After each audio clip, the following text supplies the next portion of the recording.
Hi, everyone. Thanks for your patience. We're convening this meeting at 3:38.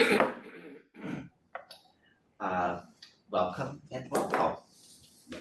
Director Lopez, Director Diallo, Director Barrientos, Present. Director Nigel, Here. Director Trigger, Present. we have a quorum. Great. Are there any public comments in the room? Seeing none, are there any public comments at any other meeting locations? There are currently no hands. No hands raised. Okay, then we will move to approval of the minutes from May 9th. If there is a motion. I so move. Motion to approve the minutes. She moved it, I'll second it. Moved and seconded. Will you please call the roll? Director Lopez, Director Diallo, Director Barrientos, Yes. Director Nigel, Yes. Director Trigger, Aye. we have the minutes are approved. Thank you. The next item is an informational item, actually, well, the rest of the items are informational, legislative update. Gonna hand it over to staff. Okay, so that will be our legislative manager here, Sam Stable, presenting the state of play in the California legislature. Perfect. Thanks, Todd. Thank you, directors. As of today, we are a little more than 50%, maybe about 60% of the way through the California legislative session. Today's the first day of a month-long recess, so we all get to take a bit of a breather until they come back. When they get back in session, they'll have 2 weeks. Those 2 weeks will be very heavy and fast through the appropriations and suspense process once again. Then there's a short Labor Day break, followed by another 2 weeks where they get everything through the floor and everything done. And everything has to be done by September 12th. That's the drop dead deadline. The governor will then have 1 month until October 12th to determine his vetoes or signatures. And then everything will go into effect, unless there's an urgency clause, January 1 of next year. So that's sort of the next steps of where we are in the legislature. I provided to you all sort of a written briefer, but I think if the chair's okay with it, I'll give you sort of a overview, verbal overview, rather than going through line by line, but at least you've got it and you can see where everything stands. So as we look at our sort of big sets of issues, our issues kind of fall into a few different categories. Things that I want to call out first are reach codes. This was AB 306. This is the legislature's interest in doing a pause on new reach codes. AB 306 is not moving forward. However, this clause was incorporated into AB 1, the budget for the budget. So it will be coming into effect. All reach codes must be formally adopted by September 1st, unless if they are not adopted by September 1st, they will not be adopted. You'll have to wait 5 years before adopting new reach codes. There is an exemption, however, for reach codes that are adopted as part of general plans and other sort of broader plans. So we've got some information on that process and what that would look like if your cities are interested in going that direction. We're happy to support as we have done in the past. Brown Act bills, AB 259 and SB 239. Neither of them are moving forward. However, that language has been sort of taken and put together in SB 707. Which does a lot of what we asked for in the 2 Brown Act bills. So we've gone ahead and supported SB 707 as it is the sort of successor bill to AB 259 and SB 239. Similarly, on the climate credit rescheduling, that was AB 729, that's been put off to the side, but now AB 745 has taken up the mantle. So again, we're finding things are shifting, but we're generally moving in the right direction with a few of these. I want to call out 3 wins from the legislative and regulatory team. One is on batteries. SB 238, which was a battery bill, we were able to successfully get an amendment to ensure that the bill would not impact projects in the existing under construction and in the pipeline that have already been approved. This is a win. This means we can continue to support the bill overall, and our projects that did not build this in will not be impacted. So that means we'll bring new projects on, and we support better safety for future projects. So we've gone ahead and moved that from a support if amended position, because we got our amendments, into a full support position. Sorry, which bill was that? This was SB 283. So we're pleased with that one. AB 1423, this was a bill that would have applied to AVA charge locations. If we didn't meet certain uptime requirements, could have led to potential fines against AVA for its own program. Thankfully, that bill was amended and those fines have been removed. So that is one of the other wins that we've seen through our work. That was through our work with Cal ETC and the Electric Transportation Coalition. SB 237 was not on your radar screen at the beginning. It was added as there was an amended to put a cap on the LCFS price. And Low then, carbon fuel standard. thank you, low carbon fuel standard pricing. That cap was removed and the recent got an amend, so our concern has passed, which was good to see. A few things we're still working on. We're still working on the data center bill, which is AB 222. What we want to see here, this is a supportive amended posture. What we want to see here is the indication time when we get told about forthcoming large loads moved up. We were not yet successful in getting it in the bill itself, but that was primarily due to some ongoing negotiations with the author's office. That said, I think we are feeling confident that we're making progress on the issue more broadly in a regulatory side. We'll update you when we know more on that in the future. SB 541, which is our distribution capacity bill, we've got a lot of good changes. We're really pleased with the direction that bill has gone. We've been able to get our language directly inserted into the draft bill. Many thanks to the regulatory team, Michael, Claire, John, for really doing a yeoman's job on that work. That said, during the last round of amendments, there were some things in there that we did not like. And so there's still more work to be done before we can move into a full support posture. One thing that's ongoing, there are these two affordability bills, AB 825 and SB 254. This is the Assembly's and the Senate's version of how we lower bills, not legislative bills, customer bills in California. Generally, we like what's in both of them, with the exception of a piece of AB 825, which would give the CEC jurisdictional oversight over all energy efficiency programs in the state of California. Obviously, that is a very troubling development. It would be challenging for us and for all the CCAs and all the IOUs.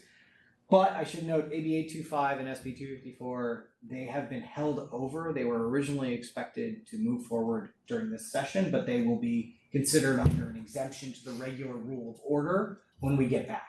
So there's a lot of negotiation. Right. When there's an exemption to the regular rule of order, you know something's a little funny.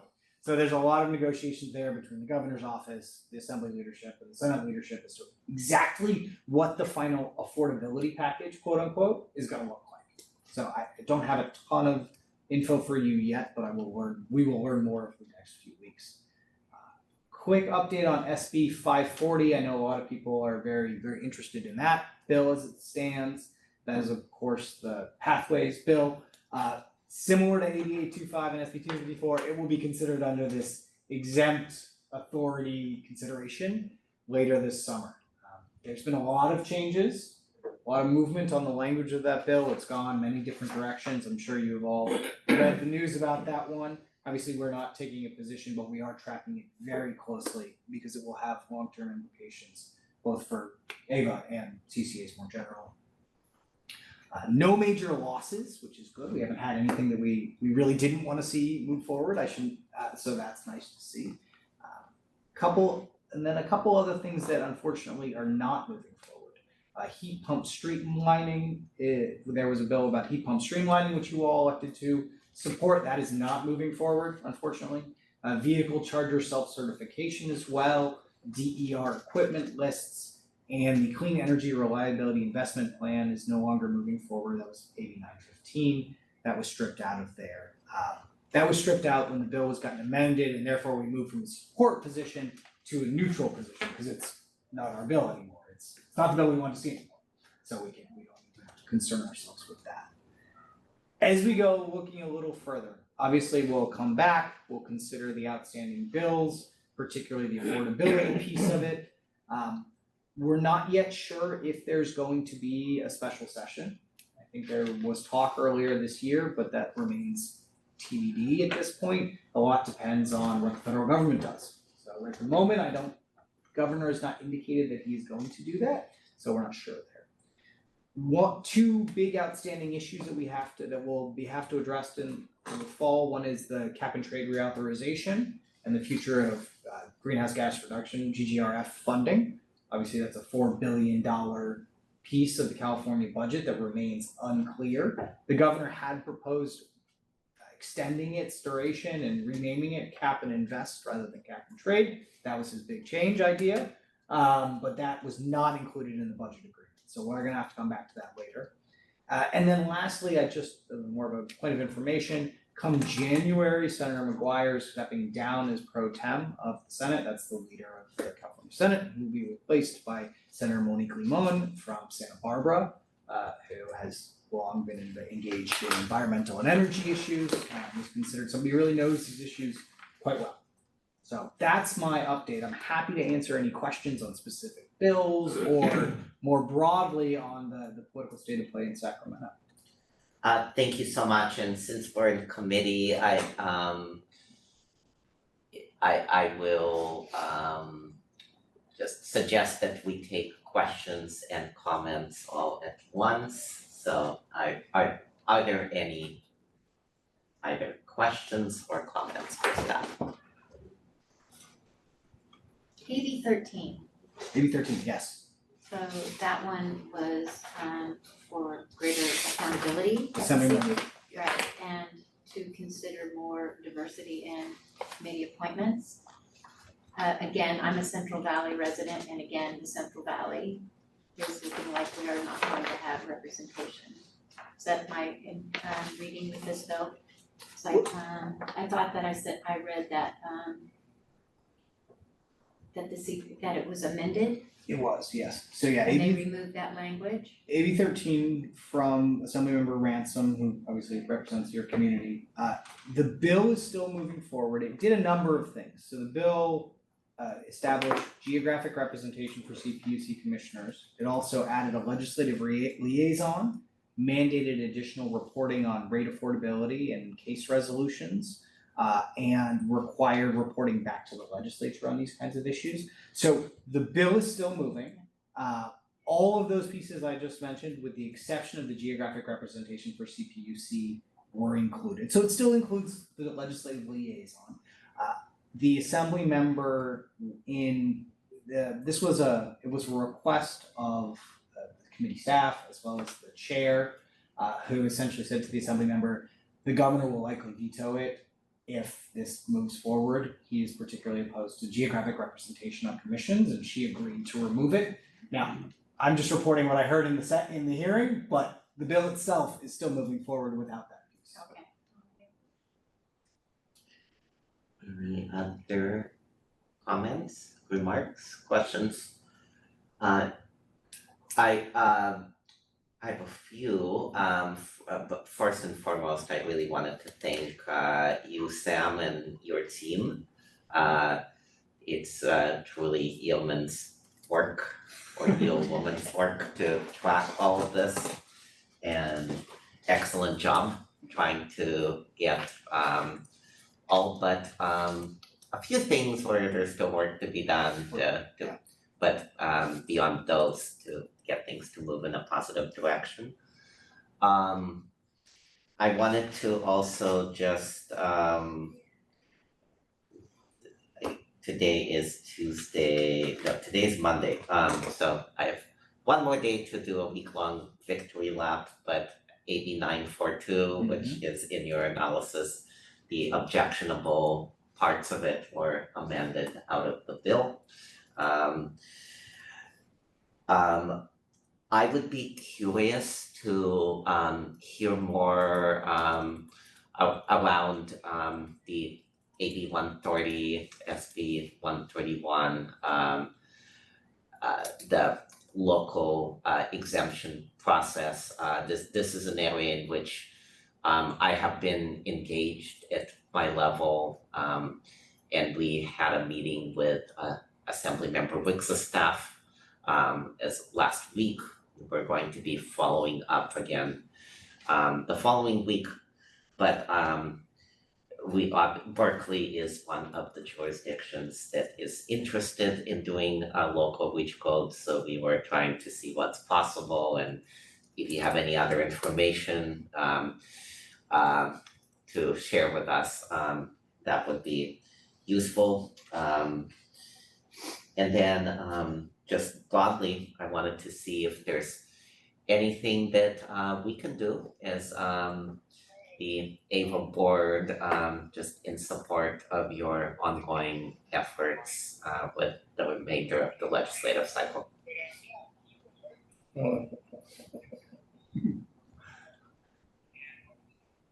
Well, thank you, Director, for your kind words. It has been, as I like to say, it's been a bit of a trial by fire as I get up and running, but I'm happy to be here. It's really a privilege.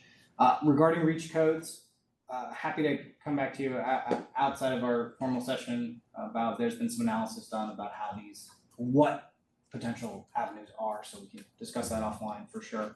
And if other communities are interested in that, we can of course share the information as well.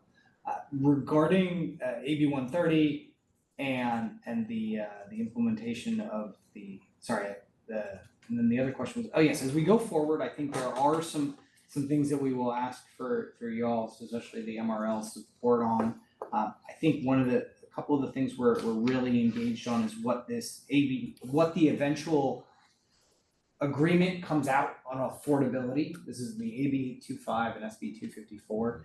AB 825 includes an energy efficiency, essentially hands over to the CEC the ability to evaluate, determine, and turn off energy efficiency initiatives from providers like us. And we think that would be a really significant threat to CCA autonomy. We will not be the only ones arguing that this be removed from the bill. I can guarantee that for you, but we may call on you all to reach out to our local electeds, to our state electeds here to make sure that particular concern gets included. I think that's a really, really big concern for us moving forward, is that particular facility. Obviously, there's lots to do, but I think if there's one thing, one ask that I might have of you, that would likely be it. It likely will not be, I should note, until the Assembly and the Senate come back next month. So you've got a bit of a reprieve from me in that request. And last, I think the one other thing is, as we think about future MRL sessions, as we're starting our planning process for the next California legislative session, the 2026 session.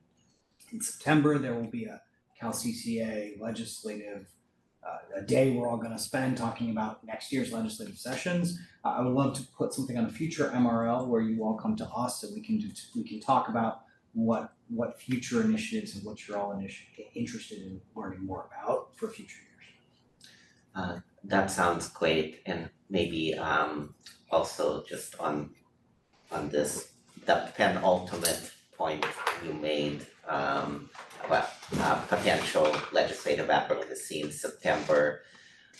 Is that something that you anticipate also being a Cal CCA priority? Yes, this would be every CCA will be pushing for this similar change. So you will not be alone.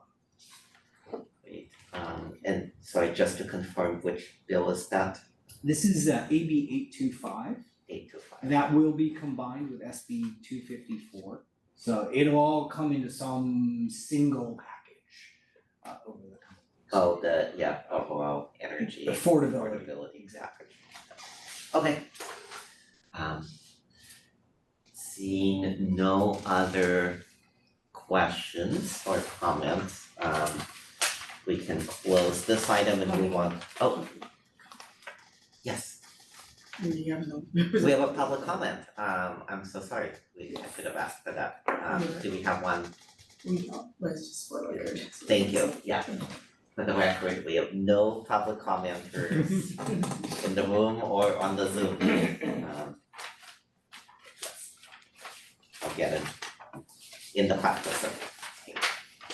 So we are moving on to the next item, item 5, understanding the drivers of PG&E rate and cost growth. And I'm going to, again, first defer to Steph on this. Thank you, Chair. So picking up thematically from where Sam was a moment ago, there's obviously a great deal of interest in making bills more affordable in Sacramento. And so we here at AVA have undertaken an independent analysis somewhat upstream of the customer here to find out why it is that bills have been going up so much over the past several years.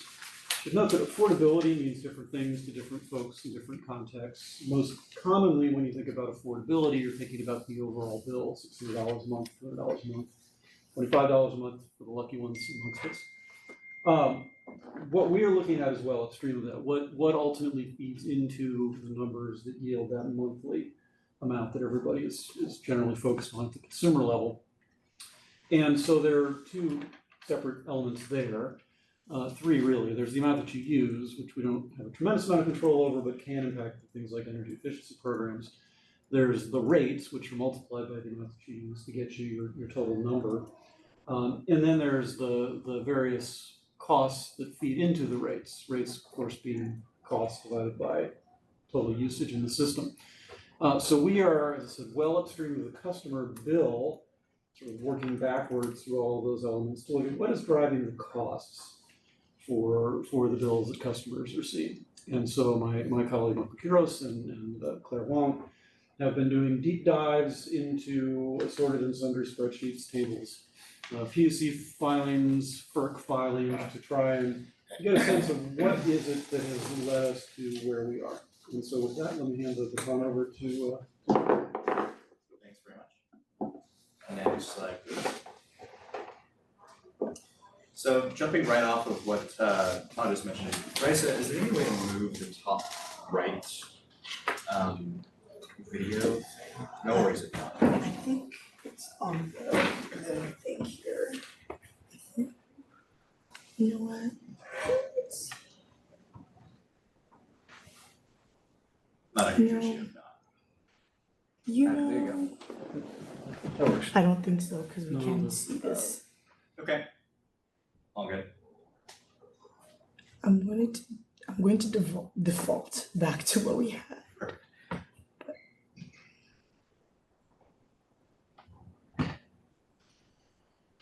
Okay.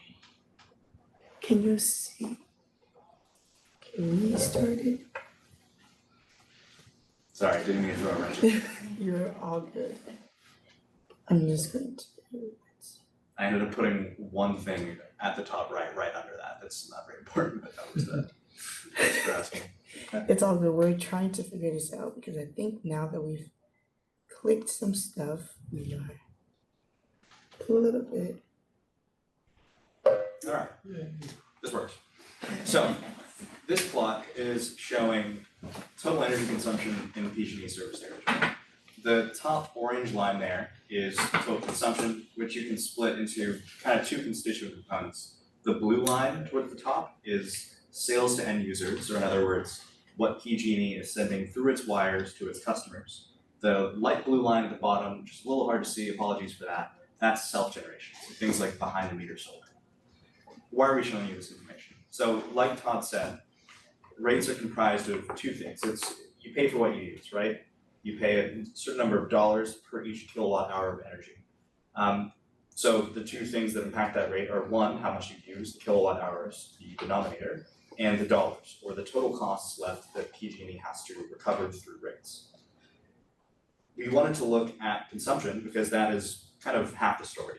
You could be in a situation where costs are increasing, but if people are using more and more and more, those costs are spread across more units of energy, so the rate could remain the same. Conversely, if people are using less and less energy because of efficiency, the costs are staying the same, you could have a situation where rates are rising. As you can see, it hasn't been a huge, even though the constituent components of what makes up total consumption, i.e. self-generation versus sales to end users, has been changing over time, Californians have been using about the same amount of electricity over the study period since 2012. So that means there's gonna be roughly a 1-to-1 impact of increasing costs reflected in increasing rates. Next slide, please.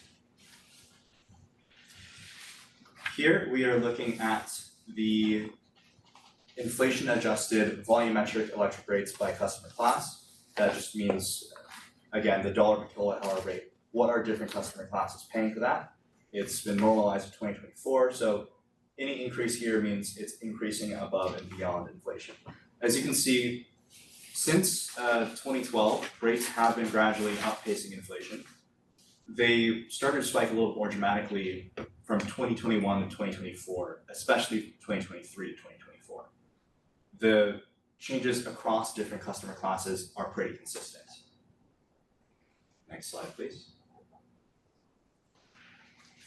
So taking a step back, this slide is looking at costs rather than rates. Each of these lines represents the balance of capital costs associated with a certain bucket of cost for PG&E. So the rising orange line would be all capital costs they have left to recover for the distribution system. Same goes for the generation system and transmission of the utility-owned generation, as opposed to if they're buying power through like power purchase contracts, agreements, so on and so forth. If these lines are going up, which they are, it means they're investing more and more in capital than they are recovering from customers each year. It's worth noting that these costs are not recovered in 1 year, they're recovered linearly over the lifetime of an asset. So what that means is, if you look at 2023, the distribution line, it looks like there's a little over $45 billion associated in capital costs with the distribution system. That doesn't mean that PG&E is going to go charge customers $45 billion in 2023 for the distribution system. It means over the lifetime of the assets they have, that's how much they have left to be recovered. You can see that the spending on the distribution system both exceeds generation and transmission in terms of magnitude, but also in its growth over time. Transmission is growing over time as well, but it's of a much lower magnitude, about a third of the distribution system. Generation started to go up, but kind of came back down around 2020 to 2023. So that's been relatively static throughout the time period. One thing to note about that, so the generation that we're looking at here is PG&E owned generation. So as Michael was saying, these are capital accounts. This is very different than the annual spend on generation, which includes non-PG&E generation assets, for example, power purchase agreements, where there's an annual cost to it, but it's not a capital cost. So just to be clear, you're seeing a decline because PG&E has not been building new power plants on its own. It hasn't done it in years. You'll see in a subsequent slide what's happening with the purchase power costs, though. All right, next slide, please, and I'll hand it off to Claire. All right, thanks, Michael. Just to confirm, can you guys hear me? Yes. Awesome. So turning back to rates, we wanted to break down the subcomponents of those rates. So this is showing residential non-care customers, which is the most representative of an AVA customer. Looking at the rate subcomponents, we see this dramatic spike in the distribution subcomponent, the bright blue line, from 2023 to 2024. However, it's notable that both the generation in orange and the transmission in green are increasing over the study period, and that public purpose programs and other non-bypassable charges in the pink and the yellow are relatively constant over the period. And the public purpose programs here encompasses both state incentive programs and like low income assistance programs. Next slide. So honing in on that distribution rate spike, we turned to PG&E's general rate cases and compared the distribution costs approved between the 2020 cycle and the 2023 cycle. So this plot is showing that those average annual costs approved increased by 1.8 billion between the two GRC cycles, which is a 46% increase. And this is largely attributed to a growth in vegetation management, which is the dark green wedge, as well as new wildfire cost categories, which are wildfire system hardening in the pink at the top and the dark blue other wildfire risk mitigations.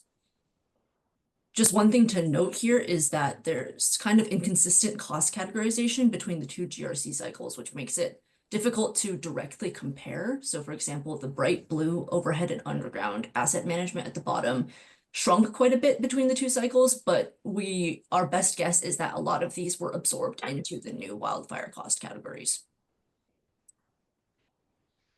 Next slide, please.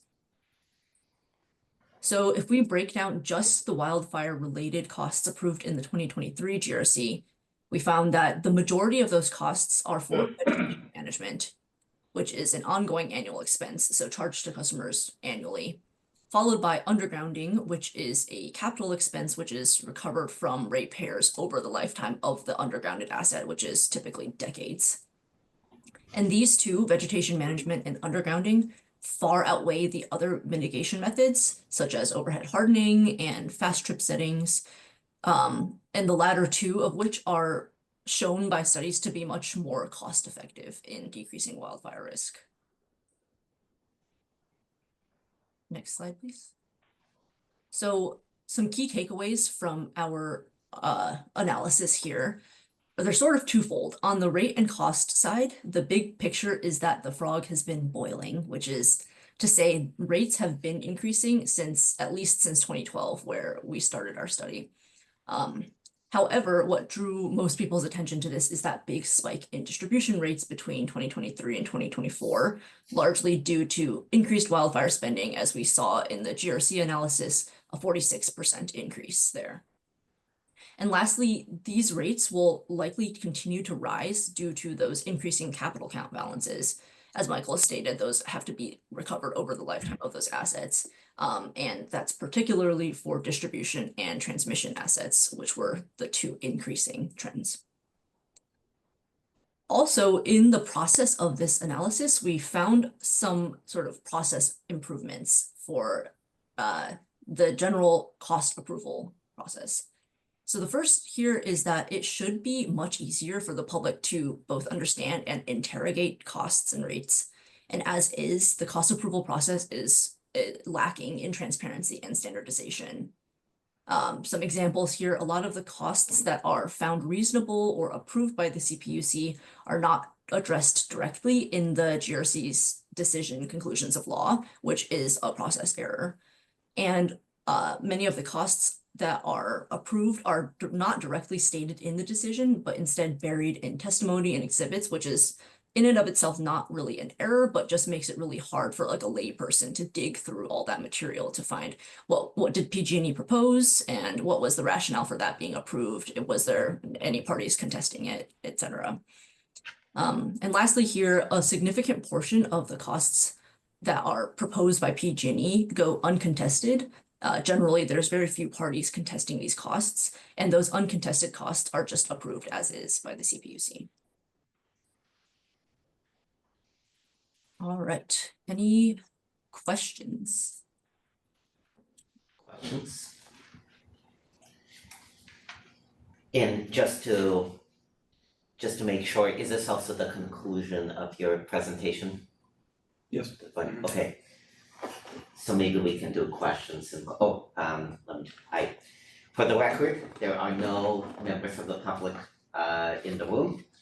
Are there any members of the public wishing to comment on this item online or at any of the satellite locations? Yes, Nikki Souza, you're recognized for 2 minutes. Hi, thank you so much, Claire and Michael and everybody else who worked on this. You've been wonderful and gave a presentation like this in the past to the Community Advisory Committee. So I have 2 questions. One is the undergrounding for distribution lines is what PG&E is claiming is part of their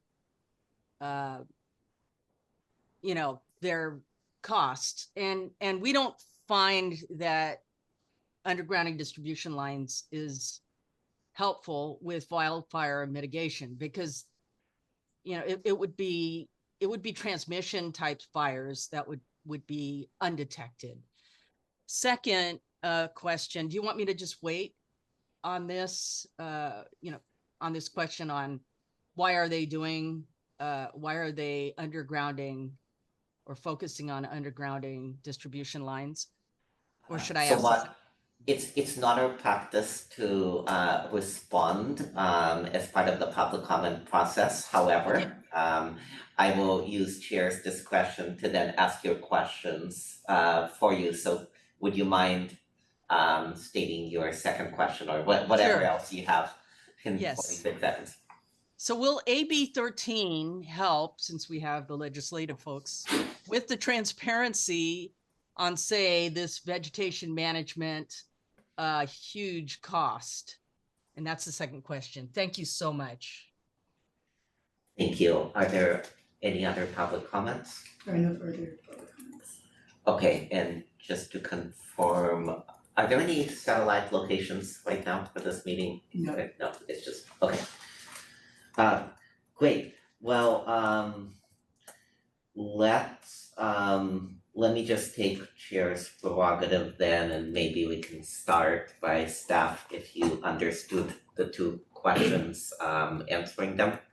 One was about undergrounding. Yeah, the why cost don't of we take them undergrounding. in reverse order?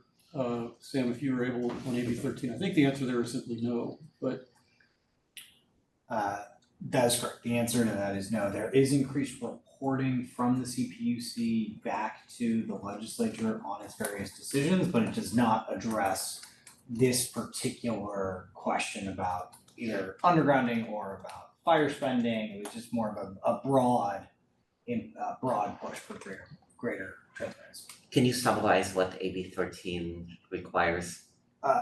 AB 13 requires a number of things. It requires a legislative liaison to be added to the CPUC.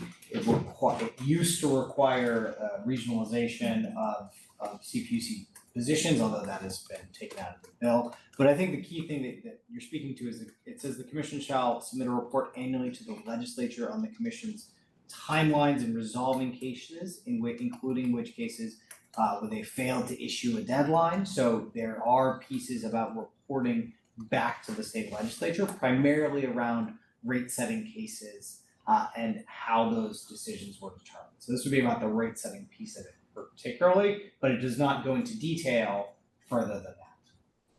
Thank you. And then would you like to answer the yeah, undergrounding? Raisa, could we get the slide deck up again for a second?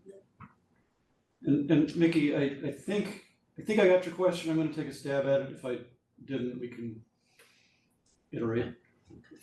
Yeah, so I think your question was, are the distribution costs, the costs associated with distribution undergrounding showing up in, yeah, that's the one, thank you. Showing up in the big purple increase year over year 2020 to 2023. Was that what you were asking about? Can we just confirm, Mickey, if we can just get a yes or no? Oh, well, it's a great question. I think my Not your question was question? too convoluted. So yes, please answer that one. Okay. Michael or Claire, I think it's a Claire question.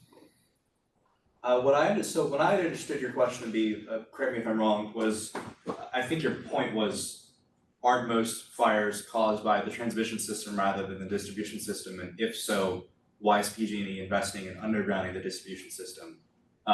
Correct me if I'm wrong. Was that what you were originally asking? No, that's better stated. Yes. Okay. Why are they doing that? So I got it. I just referenced, so there's a paper that the UC Berkeley Energy Institute put out analyzing the cost effectiveness of various wildfire methodologies.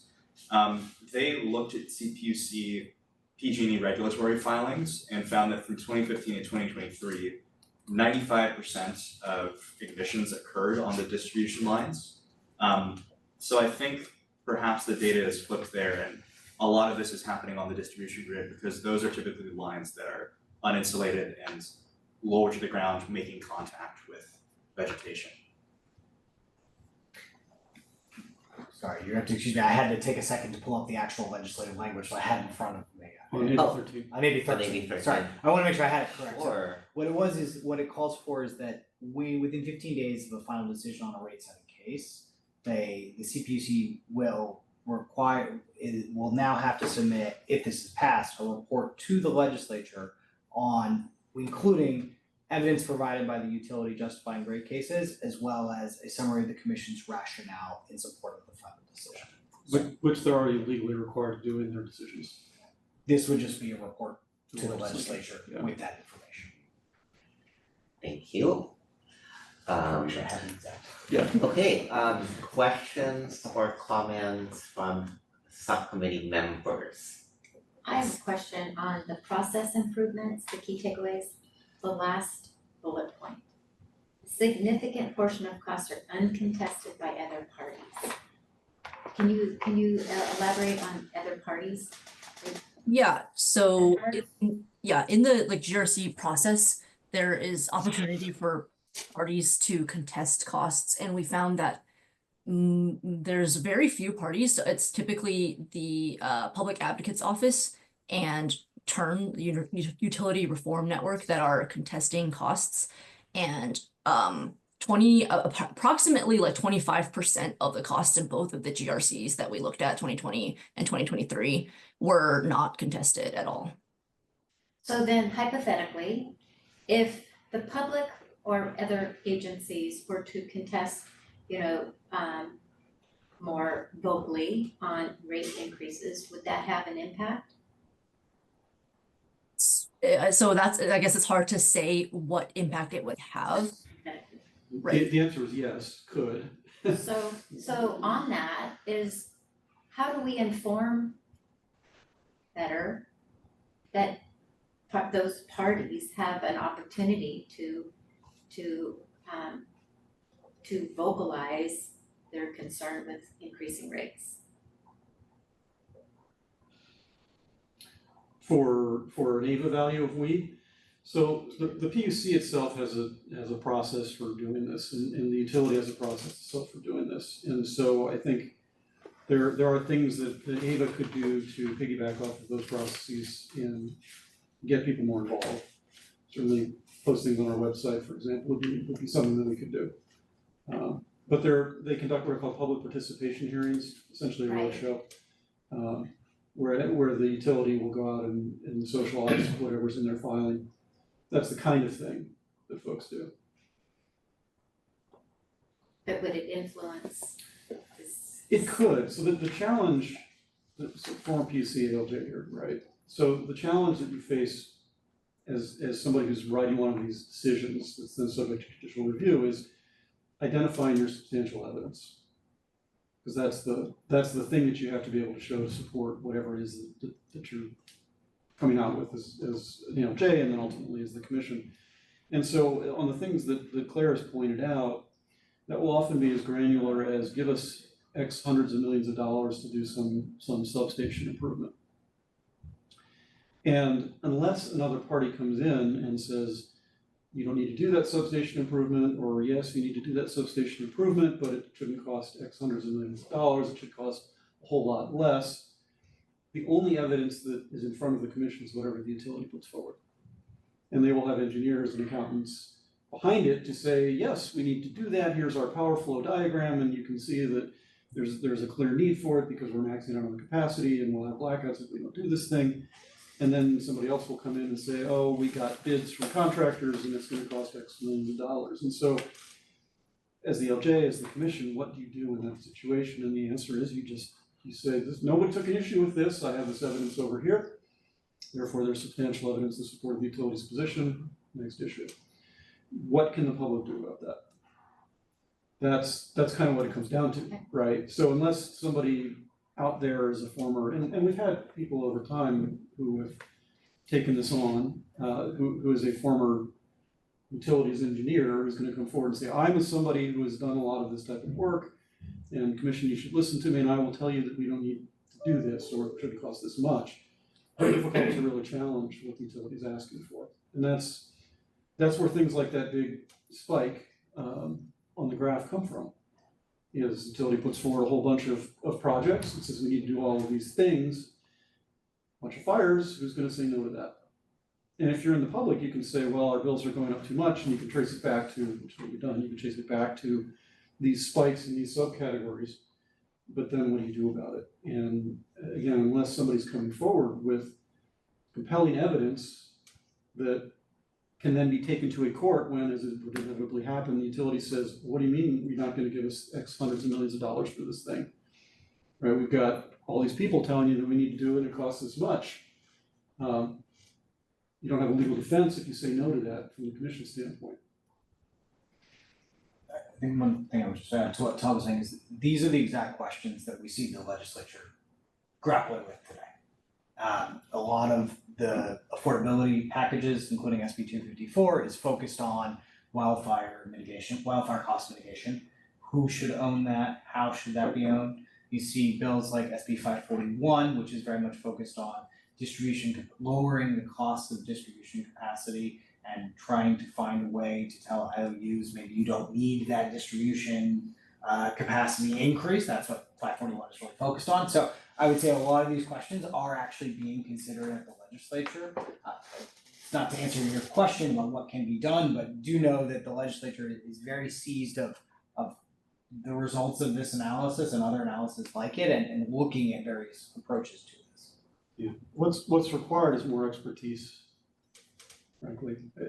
I don't know if you guys, we're gonna segue into the PCIA conversation. I don't know if you guys listened into the PG&E meeting, maybe the PUC, I'm conflating the two. PUC meeting last month, but there was a lot of public outrage over the rise in bills, and yet that outrage is not actionable. When you're sitting there on the commission facing potential legal challenges and being forced to point to particular evidence underlying particular actions that the commission's taken. That's the conundrum. Thank you. Other comments or questions? Okay, I have several that I will try to just rapid fire. But I think I have one general. Well, first of all, I wanted to thank staff for this really insightful presentation. In it, in a past life, I had to do analyses of cost increases on the transmission and distribution side. I didn't look at generation, so it was interesting, and it conforms largely what we saw as well. My I guess this is a viewpoint, but I think it's also factually a factually accurate one. Because investor-owned utilities, they're the way that they make money is not they're barred from making money due to the sale of energy. So they rate base and they make money off of building more infrastructure. And so that is perhaps also one of the reasons that there has been tension between distributed generation and the investor-owned utility monopolistic model, because obviously self-generation obviates the need for more infrastructure. With that in mind, my first question was on the slide around titled "Energy Consumption Has Remained Constant." It actually does look like there's a projected plateau around this goes through 2023 on the self-generation side. I was curious if there's any data yet that shows the impacts of net energy metering 3, which of course went in 2023. 2024 is probably the first time it will actually show up. On 2 slides from there, T&T capital account balances growing substantially. I'm curious what is actually driving the decline, the relative decline in generation, and it looks like, and whether we can expect the trend of transmission beginning to cost more than generation to continue. Then on the last slide, if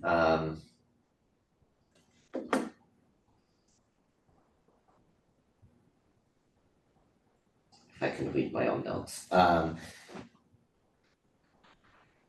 Yeah, on process improvement, I'm just curious, kind of general answers fine around the ecosystem, like who's doing what about this? Yeah, outside of Torn and outside of the legislative process, where there are efforts to try to make the CPUC a little bit more, less averse to public input or, being able to more actionably deal with a public process. And maybe specifically, is there a role for AVA or CCAs writ large to take here? And then lastly, and this is for us, what can AVA or CCAs do to mystify rates a little bit? Can we actually say, like on an energy bill, this is your bill, but this is where X% of the bill is coming from? There's that we're required to do, and utilities are required to itemize, but I mean, I talked to folks with PhDs in this field who also don't really understand what's on their energy bill, let alone members of the public with limited amounts of time to try to demystify this. I could maybe take the first two and then defer to Claire and or Todd for the latter two. So to your first question about has the net billing tariff changed to NEM policy been reflected in that first slide on energy consumption remaining constant. Given that the last historical year was 2023, I'm not sure if the CEC is incorporating that policy update into their projections for 2024 and 2025 there. I think we plan to intermittently update this analysis moving forward, so it will be interesting to see moving forwards. I don't think I can answer that off top right now. The question about why has the balance of PG&E's generation capital account been declining since 2020, can we expect that to continue to decline? I would posit it's what Todd mentioned about PG&E spending more money on power purchase agreements, purchase power rather than utility-owned generation over time. I'm not sure if we have data to answer that specifically within this presentation.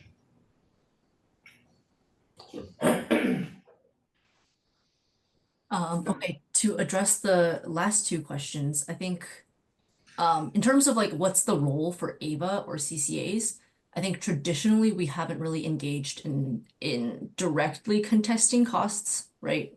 Todd, please jump in or correct me if I'm wrong. Yeah, I'm not sure that was the third or the fourth question, but sorry, what were questions 3 and 4? Yeah, I think this is, I mean, obviously, I agree, and I think most will agree that process improvements are necessary around transparency and standardization. And just making, matter of personal opinion, I think the CPUC as an agency is very ossified around public process and just does not, whether it's statutorily or whatever, does not lend itself well to there being a transparent public process where folks feel heard. Now, that being said, that is the CPUC, that is IOUs, that's the legislature. So really my question is, what, if any, role should or do we want to have as AVA or CCAs writ large, or do CCAs have a role to play around both these process improvements and demystifying what is on someone's energy bill when they get it in the mail or usually just online. Yeah, so yes, for both is gonna be yes. In terms of the role that we're going to play, stepping back a moment, so Ava's role fundamentally is wholesale power purchaser, retail seller of electricity. We're not in the wires business. We do some work that certainly intersects with the wires business, but we're not trying to set up a distribution network, for example. So because we don't have a stake in this space particularly, we think we're well postured to take an objective look at things, which is what we're trying to do here. And go forward to the legislature and say, look, we're looking at these spends here and we're seeing a huge spend on something that frankly doesn't make a whole lot of sense given its efficacy or lack thereof as compared to other options. We think that's probably our optimal role here.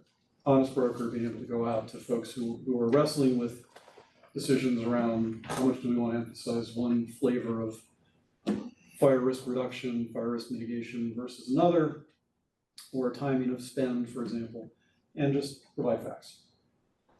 So that's where we are on that, and that's really what this presentation is intended to be, is the leading edge of that essentially information campaign with our electeds and other audiences. On the second piece of it, the process improvements, that's a harder one.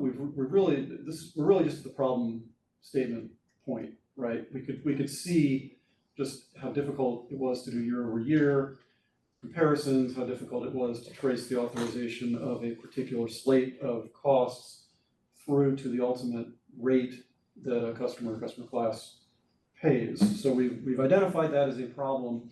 The mechanism for fixing it is not necessarily clear right now, and how much we want to focus on that is an open question. Apropos of our conversation around the bills on which we wanted to take a position, we have limited resources.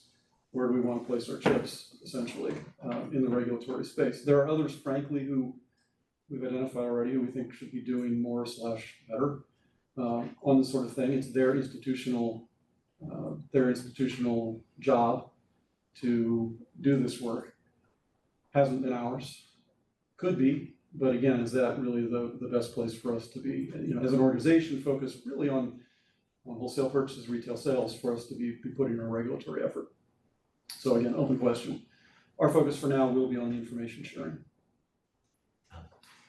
Great, thank you so much. And I just feel this was extremely valuable. I think I'm not the only one who asked for this very kind of presentation, and so I'm really grateful to have this in front of us. I think there's value to, you mentioned that you will be updating this periodically. I think there's value for us to periodically continue this conversation and see, I mean, there's certainly access to this information. There's a role that we individually can play as electeds. And I think it's always helpful to, keep discussing and iterating to see if there's anything else that we could glean from having access to this information. How do we want to use it? So with that, let's move to the final substantive item. And that is item 6, the PCIA primer. It is an informational item. I'm going to, again, hand it over to staff. Save the best for last. If anybody wants to caffeinate, I will understand.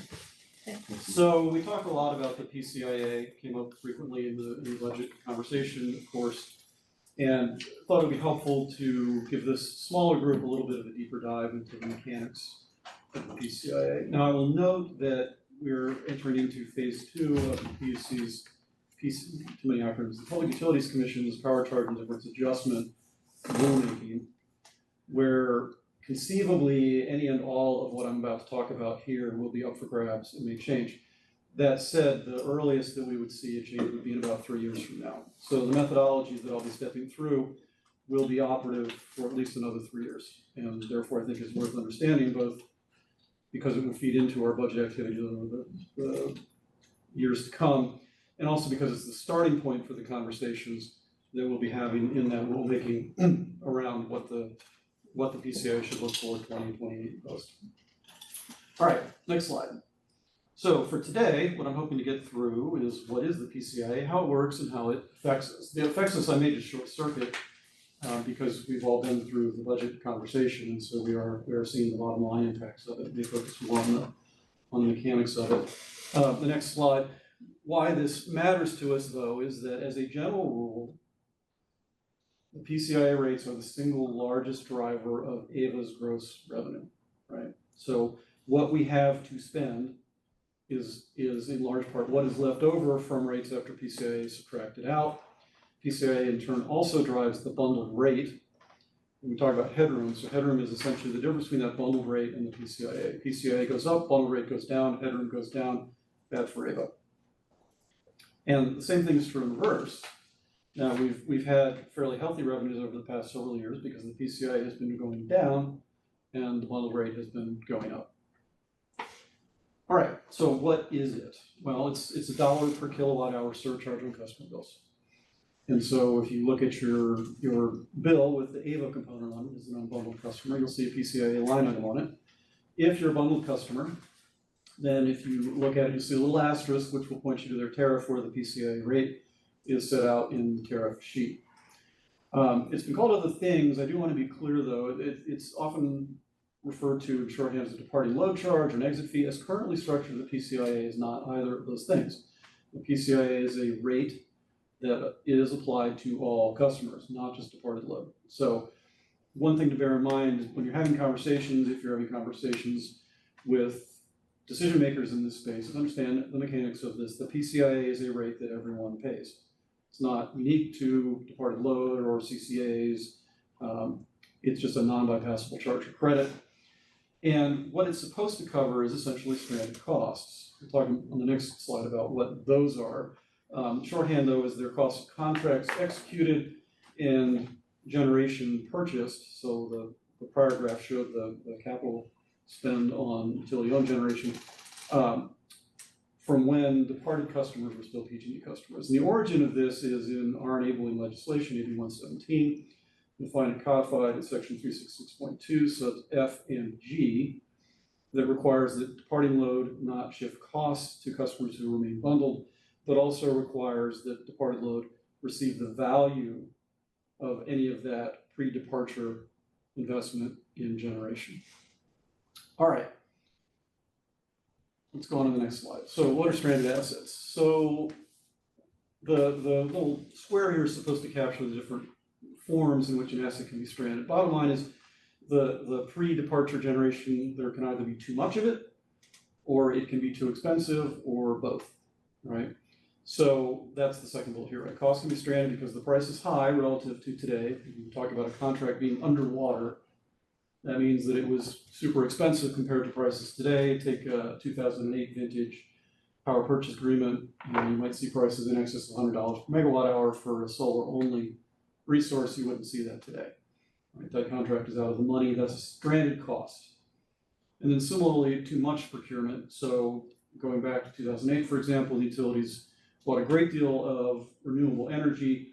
Their customers have departed in droves. Now they only need half as much as they purchased. Now they have too much RPS. And then the intersection of those is where they have too much and it's too expensive. And so that's as noted here, that's the shaded area top right. All right, so what does it look like? Next slide. So this is what I was talking about here with the older vintage contracts, right? So the first line over there, 2010, contract might be priced at $130 per megawatt hour, but the green dotted line down there shows the market price in 2021. The difference between that red line and that green line, that's stranded costs. Those are out of the money contracts that are underwater. And pursuant to the enabling legislation, pursuant to 360.2, the customers that were left behind are not to be stuck with those stranded costs. They're supposed to be covered by everybody who was around when those contracts were entered into. All right, next slide. So how does it work? So what are the mechanics? All right, This is the simplest version of PCIA. We'll decompose this a little bit in a moment. You total up your portfolio costs, and costs here means an annual revenue requirement. What does it take each year to cover PG&E's nut for the procurement, right, for that year? And then you subtract out the portfolio value, and you see a little asterisk there referencing NPBs or market price benchmarks, which were the focus of phase 1 of the PUC's rulemaking. When you subtract the value annualized from the cost annualized, you end up with stranded costs, or conceivably, if on net, the contracts are in the money, a credit. And so we will sometimes see a negative PCIA. That's a credit. That means that all of that older vintage generation actually was in the money in the aggregate. So there's money coming back. It's unusual. Typically, the contracts will end up in a positive PCIA, i.e. negative value, and that's the stranded cost. All right, next slide. So as noted, the value is calculated using market price benchmarks. So where the utility had too much and sold it, it's pretty easy to figure out what the value is. It's whatever they got for it when they sold it off. But when the utility hangs on to something and uses it to serve their own load, it's a tougher issue. How do you value what they held?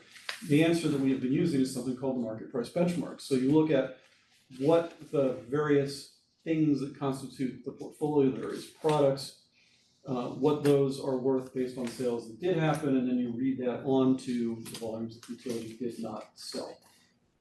And so as noted here, there are 3 flavors of MPBs. There's the RA MPB, the resource adequacy MPB, that's the capacity market price benchmark. That's what you're paying for resources that stand around and wait. They may never be called on to actually generate, or they may generate, but they are also there if you need them when they're not generating.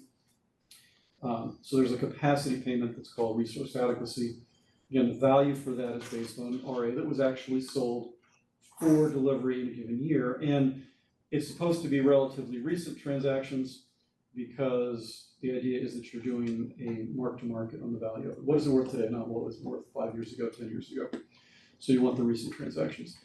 Likewise for RPS, you're looking at what RPS actually transacted for in a relatively recent period. And then you're reading that on to the value, read that value onto the volumes that the utilities hung on to serve their own customers in that year. Energy is easy. You actually know what energy you sold for. All energy ultimately flows through a CalISO market at some point or another. And so we just use the actual CalISO numbers for the various resources that are in the portfolio to generate the energy value. So those 3 are the market price benchmarks. So let's go back a moment to the prior slide. Okay, so again, portfolio costs. We've been looking at the orange rectangle there, portfolio value. So what's the value? It's whatever they could sell stuff for, where they sold it. It's the volumes of the various bits they hung on to times the market price benchmarks for the bits that they did not sell. All right. Let me pause there because I'm like monologuing. I know this is horribly dense material. Does anybody have any questions thus far? Questions? Okay. All right. So let's skip forward 2 slides. All right, so again, we've been focused on the value side, and so we talked about the RPS times the market price benchmark for the bundled load where the utilities hung on to resources. Likewise for the RA, energy is easy, it's the actual sales. All of that goes into the value. Over on the left, we have the portfolio costs. And so the costs are, in the case of the green circle, utility-owned generation, so that's the generation plants that PG&E actually owns. So Humboldt would be an example of that, or Gateway. Basically, all of the non-variable costs associated with that suite of facilities. Purchase power costs, the purchase power agreements, the solar, the wind, et cetera, power purchase agreements.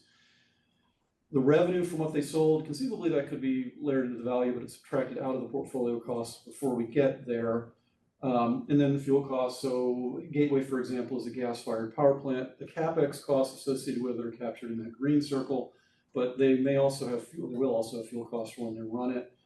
That's captured separately. So all of that is totaled up, and it yields the portfolio costs. All right, next slide. Okay, so we're gonna take a side step here. Who pays for what? So the idea under this stranded cost recovery setup is that conceivably you age out of your obligations, right? So PPAs will expire, and if you've already left PG&E, you're not on the hook for any of the new PPAs, for example. So we talk about vintage, that's essentially the cutoff year, after which procurement by the utility for its remaining customers ceases to be the problem of third-party customers from that vintage. And a little bit more detail here, but the main thing to take away is what's in that little purple box, right? So CCA that launches in 2018, that's a 2017, actually that's a 2018 vintage. If they're at the back end of the year, it's 27 vintage. If they're the first half of the year, we flag these years because that's what most data customers are, 2017 or 2018. Present company accepted, Tracy joined later, so you guys are in a later vintage. But the idea is that as these contracts age out, then theoretically at some point you can wipe your hands of all of this. In practice, because a lot of these contracts are very long lasting, we haven't really seen a whole lot of that. And won't expect to until about 2040. All right, next slide. So how does it affect us? We talked about this before, but I'll emphasize it again. It controls our headroom, right? How much we have to spend on the things that we want to do is in large part driven by the combination of bundled and PCIA rates. So what this is getting at here, you'll notice there's two PCIA rates, right? So we add in the bundled PCIA rate, which is always the most current PCIA rate, subtract out the departed load PCIA rate, which will depend on our vintage, from the bundled at market rate, and that is how much we have left over to play with at the end of that calculation. Okay, next. So competitive dynamics. All right. So the IOU is guaranteed to be in the money every year by virtue of how this is all set up, right?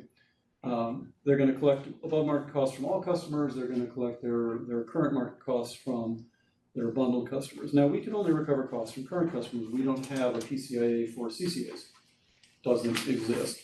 And so I just flagged for you here that if we enter into above market contracts, we could end up in a scenario where our rates are materially higher, and as a result, more customers would opt out than otherwise would. So we have to be paying close attention to where we are relative to that headroom calculation showed earlier. Low market prices are the driver ultimately of headroom. And so low prices, if energy is worth less in a given year than another year, right? Low prices are going to lead to a higher PCIA in that year. And conversely, low prices are going to also decrease the bundled rate. So low commodity prices actually catch us twice from a headroom perspective, because it means a higher PCIA, but it also means a lower bundled rate. On the positive side, it means that our procurement costs can be lower to the extent that we are not fully purchased forward, because lower energy prices, we get the benefit of that as well. But it is definitely going to have an impact on revenue. And then finally, the note there about the true up, we'll save that for the PCA 201 course. All right, bill presentation. You were asking about this earlier. So how the PCIA is presented on the bills is problematic. This is a longstanding problem.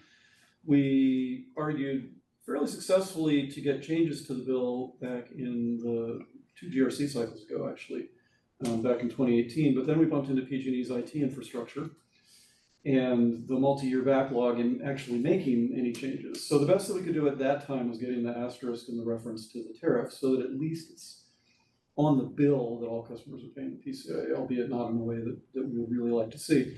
There is a new-ish proceeding ongoing at the PUC called the Billing Modernization Proceeding, where PG&E is seeking about $250 million to update their IT system. One of the things that we in the CCA community are doing is working to make sure that whatever changes they make will facilitate a rational bill and a rational bill presentation. So I have high hopes for that. That said, it probably won't manifest for at least 2 or 3 years at the very least, right? Because you have to get through the process of the proceeding, and then PG&E actually has to spend and implement whatever changes they're going to implement to their system, all of which will take years. And then they have a multi-year backlog of which our 2018 was already a part, and so they'll have to work through that before they get to whatever ultimately emerges in terms of direction from the bill modernization proceeding on what they actually put on the bill. So don't hold your breath, but it is coming, we hope. And right, so That's the, oh, sorry, it's 2021, time flies, I thought it was earlier, but anyway, that was our win on the billing presentation.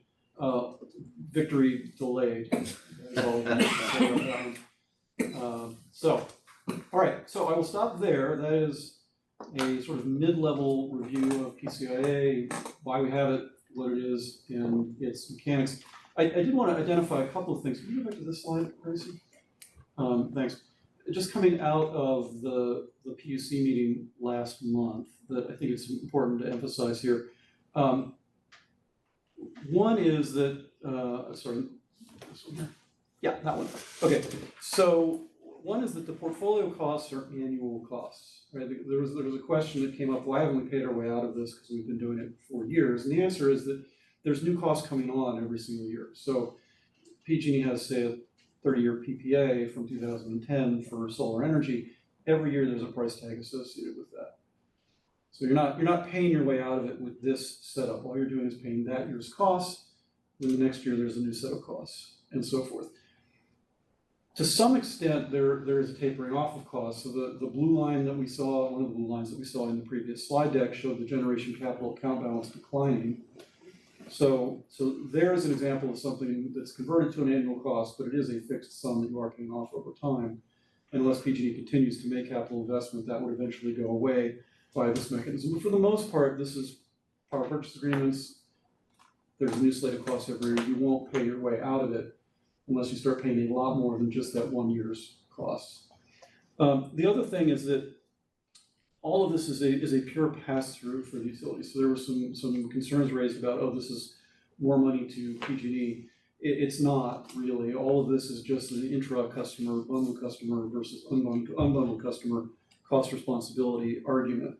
The amounts that the utility will recover are set elsewhere, and they are taken here. They are not subject to dispute.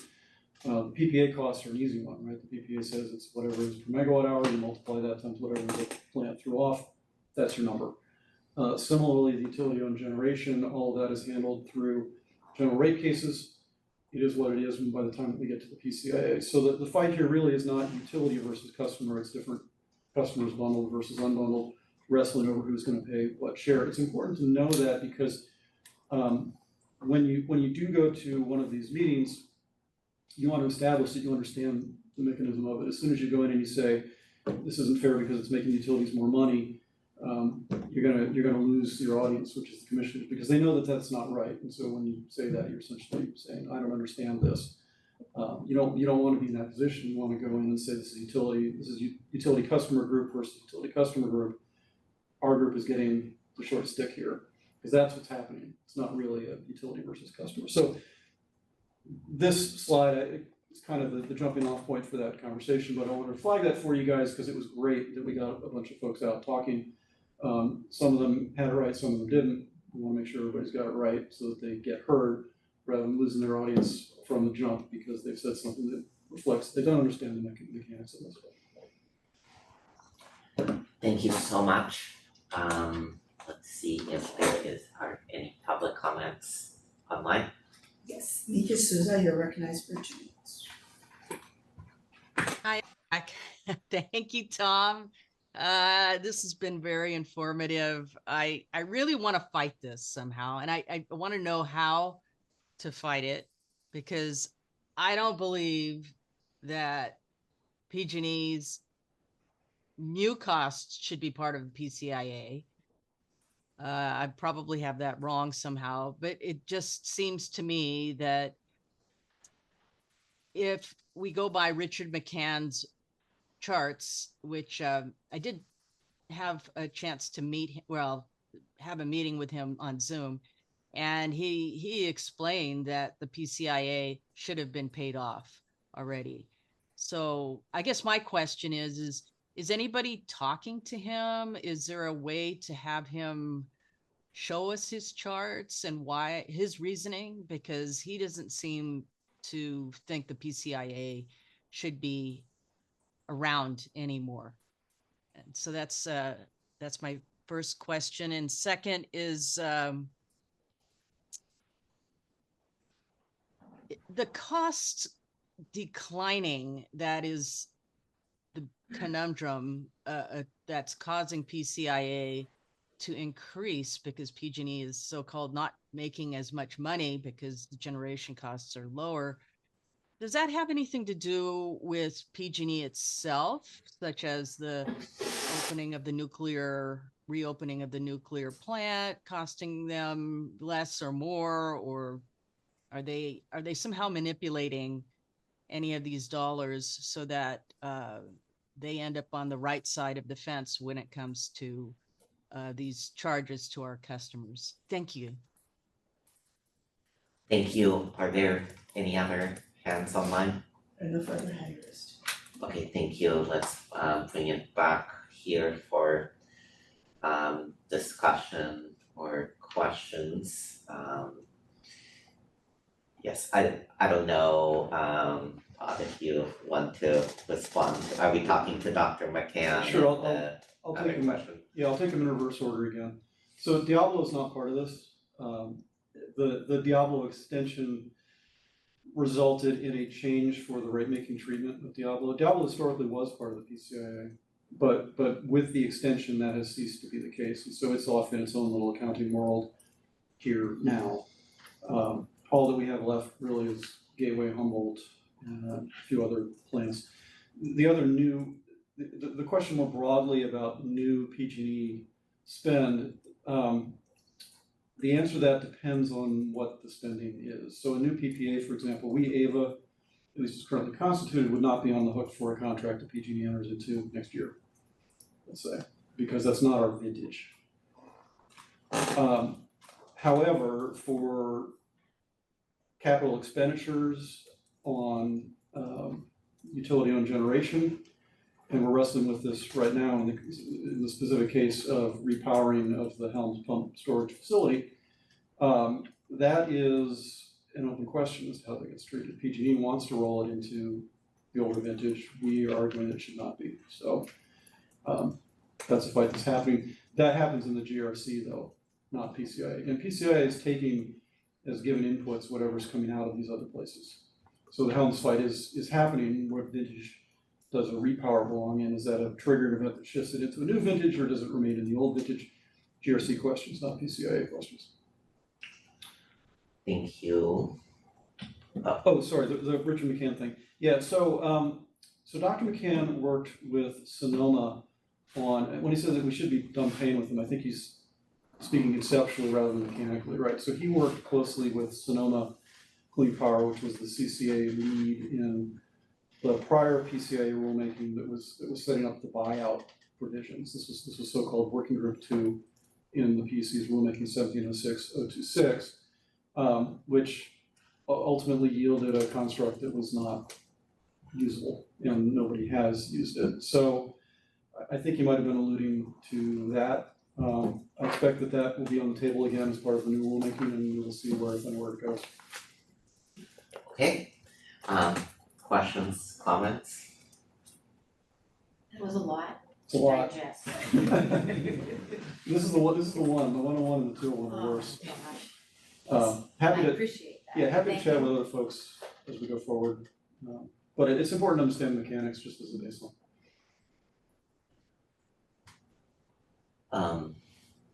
I wanted to, well, you alluded to a possible 201 PCA presentation in the future. Yep. Maybe this is manifesting potential next agenda items, but I wanted to see, and I think we can, correct me if I'm wrong, but I think we can discuss this piece under this agenda item. I understand that we fought a valiant battle that sadly we did not win on the 11th hour change to how the PCA is calculated this year. And staff has alluded to the more potentially concerning changes to the PCIA coming in the future. And I was wondering if you could talk about this a little bit now perhaps this is a future agenda item we can discuss. Sure, so so the PUC set up a new rulemaking, rushed through the market price benchmark changes, which were referenced in the budget conversation. And now is gearing up for phase 2 of that rulemaking, and comments from the dais as well as the assigned commissioner's scoping ruling pre-phase 1 indicate that they really want to look at everything and do a ground-up reevaluation of the PCIA. That's all that I can tell you right now. That's all that we really know. So yeah, happy to feed in updates. I would suggest that we have those be event-driven, so that when we know something, when we see a new assigned commission ruling or something, we can come in and update you guys on that. That'll be interesting. Yeah, just want to thank you for this presentation and do look forward to at some point getting to a 1 version. Absolutely. As we're all learning together. Any other comments as we close out this item? And if not, we are now on committee member and staff announcements, including requests for future agenda items. So we have the item we just discussed. I think we talked about maybe this is at the appropriate time, just depending on when we meet next, either talking about what legislative advocacy we need to support on, or it might just be I guess I'll defer to staff. What's your pleasure? Should we schedule a meeting around that, or would you update us individually as that comes up? Why don't we hold off until we get through this legislative session, and we'll come back to you all as we start to get a vision onto what the next legislative year looks like. Yeah, typically, when is our next MRL meeting, Marissa? October 17th. Okay. So we'll come back to you on the legislative side. Yeah, that'll be after the That'll legislative be after. concludes. We typically do a board sort of postmortem in November. Okay. Yeah. So we can preview that with you guys. Okay. Other items? Suggestions, of course, you can always ask for items prior to the next meeting. It doesn't have to be right now. Okay. And I guess are there any members of the public wishing to comment on item 7? Okay. Then we are in adjournment, so I'm gonna entertain a motion to adjourn. We don't need to take a motion. We don't need to, we can just be adjourned. Fantastic. We are adjourned at 5:06. Okay.